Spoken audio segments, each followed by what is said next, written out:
갑자기 홀로 되신 분에 대한 이야기를 하고 있죠. 요즘에는 뭐라고 표현하는 줄 아세요? 홀로 된 미망인 혹은 홀로 된 남자, 돌싱이라고 그럽니다. 돌싱, 돌아온 싱글. 야, 행복하다, 자유롭다. 남편이나 아내가 먼저 하나님 나라 간 것이 행복하다는 얘기가 아니고요.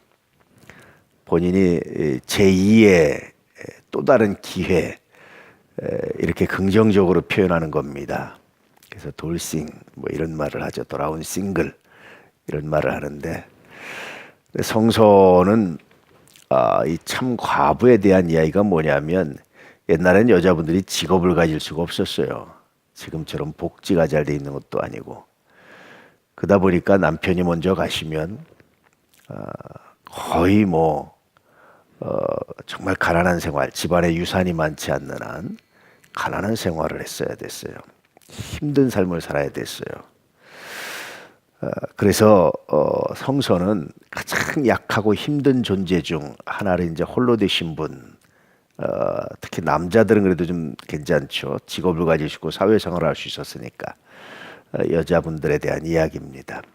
거기다가 우리나라는 주로 주부들이 돈 관리를 하는데, 서양이나 이스라엘이나 이런 게에서는 남자들이 돈 관리를 했어요. 그러니까 여성들이 거의 물건 취급을 받고 하등한 존재 취급을 받고 그랬던 시대입니다. 그 상황에서 홀로 살아간다는 것이 얼마나 힘들겠어요.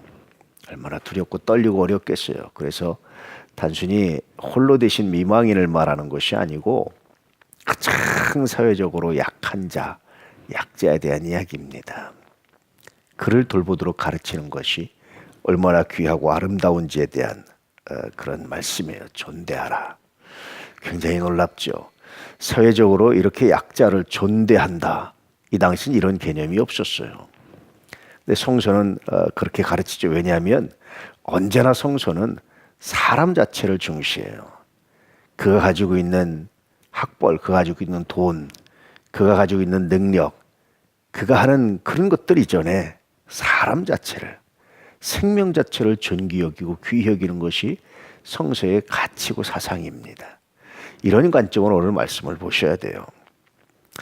그리고 존대하는데 만일 자녀나 손자들이 있으면 집에서 효를 행할 수 있도록 가르쳐라. 우리가 유교 국가를 살아왔고 그 효를 많이 강조하는데, 성서처럼 효를 강조하는 이 가르침도 드물지요. 먼저 효를 가르쳐라. 그것이 옳다. 부모를 공경하라. 그것이 옳다.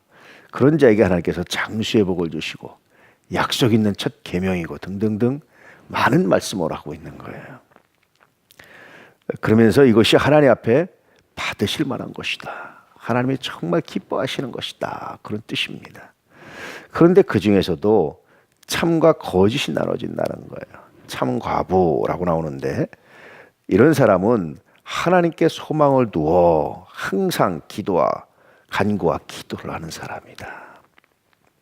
이건 정말 참된 분이다. 이런 사람은 더더욱 존대하라. 그런 뜻입니다. 그런데 향락을 좋아하는 자는 살았으나 죽었다. 이미 죽은 것과 마찬가지다.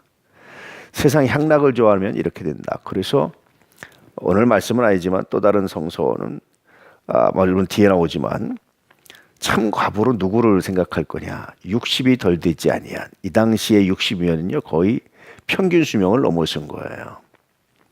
오늘날로 치면은 80이 덜 되지 않은, 90이 덜 되지 않은, 거의 이렇게 말할 겁니다.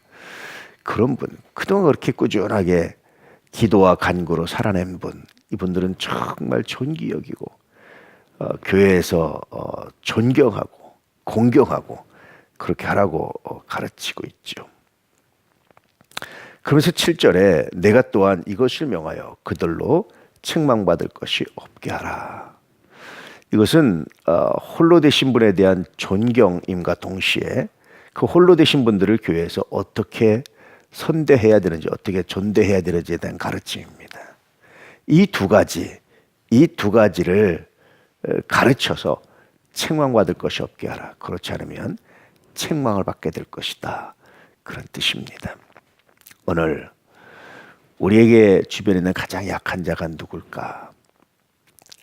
그를 어떻게 존대할 것인가 고민하며 기도해 보시기를 축복합니다.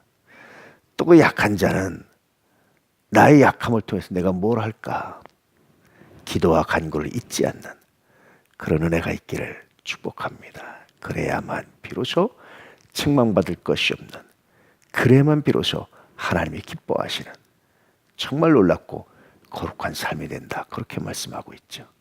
성서가 재혼을 금지하고 있진 않아요. 재혼도 굉장히 아름다운 일입니다. 그런데 성서는 기본적으로, 특히 신약에 와서 바울의 가르침은 기본적으로 그것도 선하고 아름답지만 이왕이면 기도하며 간구하며 하나님 나라 갈 때까지 하나님께 소망을 두며 살아가는 것이 더 아름답지 않느냐, 이렇게 권면하고 있습니다. 명령은 아니고 권면하고 있습니다. 우리들도 마찬가지예요. 여러분, 우리의 남은 인생 기도와 간구, 이것을 가지고 살아갈 수 있기를 축복합니다. 향락을 좋아하는 그런 삶이 아니라 기도와 간구, 이것 가지고 살아갈 수 있는 은혜가 있기를 축복합니다. 주가 함께 하시고 주가 은혜 주시고 능력 주시는 거룩한 무기, 거룩한 은혜가 우리 가운데 있게 될 줄로 믿습니다. 할렐루야.